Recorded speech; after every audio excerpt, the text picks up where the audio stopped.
Ngayon, summarize natin ang prophecy. Ang propesiya ng Third Temple, ang propesiya ng dalawang saksi, at propesiya ng paglapastangan ng Antikristo sa templo after 3.5 years. Kaya disclaimer lang, ang aking mga sasabihing istorya ay ayon sa ating pag-aanalisa at ayon sa pagkakasunod-sunod o harmonize ng mga propesiya na ayon naman talaga sa Biblia. Ang istoryang ito ay base sa ating pag-aaral mula part 1 hanggang part 8 regarding sa Third Temple.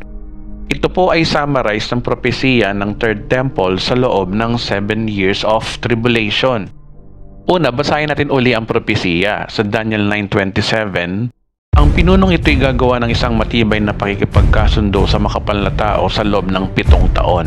Pagkaraan ng 3 taon at kalahati, pipigilin niyang paghahandog, itataas niya sa templo ang kalapastangan ng walang kapantay at mananatili siya roon hanggang sa ang naglagay sa kanya ay parusahan ng Diyos ayon sa itinakda sa kanya.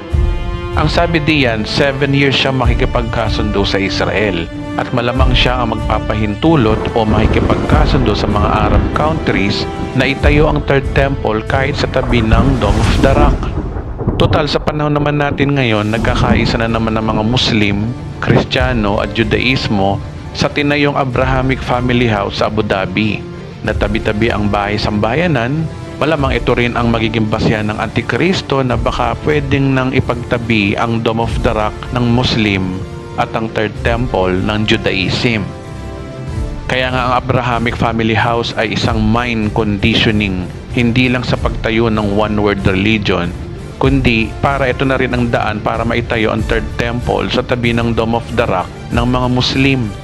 Kaya totoong may tatayo ang Third Temple na ito sa tabi ng Dome of the Rock sa loob ng 3.5 years.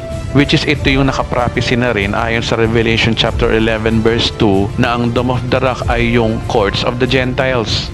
Kaya sa loob ng 3.5 years, ang mga Hudyo ay masayang maghahandog ng kanilang mga hayo para sa kapagpapatawad ng kanilang mga kasalanan.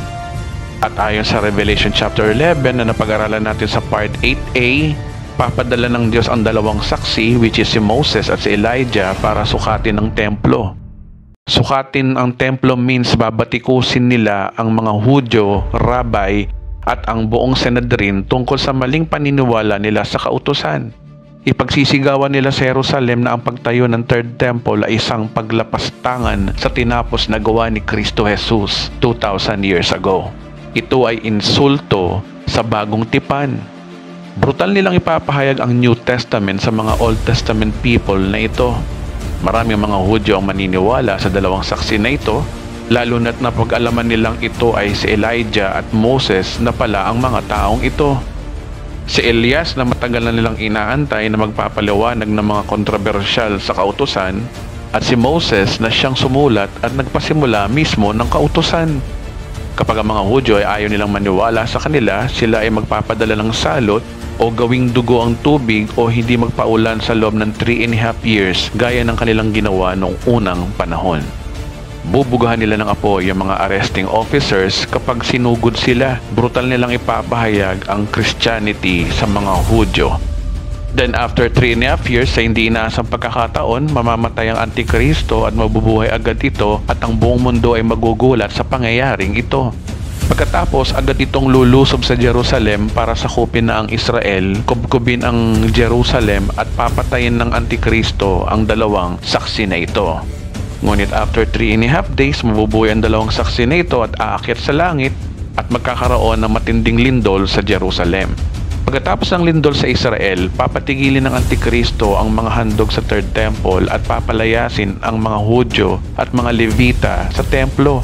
Papasok siya mismo sa templo, tapos sa pinaka-Holy of Holies at idideklara niya siya ang tunay na Yahweh, siya yung Mesiyas at siya ang Diyos, at gagawin niyang trono mismo ang Third Temple.